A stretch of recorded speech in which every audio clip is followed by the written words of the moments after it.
محلہ ساربانان رامداس بازار پشاور کا شمار شہر کے قدیم ترین علاقوں میں ہوتا ہے اور یہاں کے مکین اپنی روایات اور ثقافت کو آج بھی بڑی محبت اور عقیدت کے ساتھ نبھاتے ہیں۔ نماز عید کے بعد گلے ملنے کی رسم صدیوں پرانی ہے اور یہ محلے کی مشترکہ شناخت اور بھائی چارے کی علامت سمجھی جاتی ہے۔ جب اہل محلہ نماز عید کی ادائیگی کے بعد مسجد سے باہر ایک ترتیب وار قطار میں کھڑے ہو کر آپس میں گلے ملتے ہیں اور ایک دوسرے کو عید کی مبارکباد دیتے ہیں۔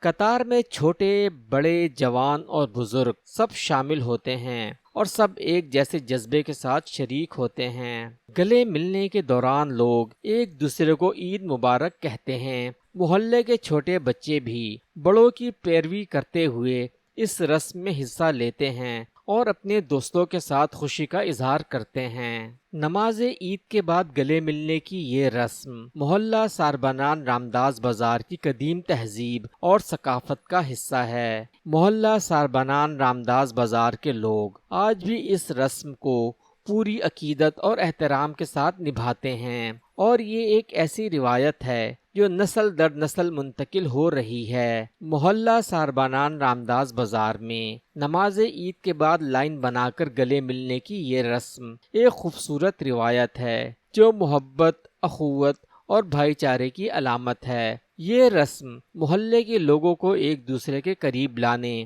اور زندگی کی خوشیوں کو بانٹنے کا بہترین ذریعہ ہے۔ اس قدیم روایت کو زندہ رکھنے سے عید کی خوشیاں اور زیادہ مسرت بخش اور یادگار بن جاتی ہیں۔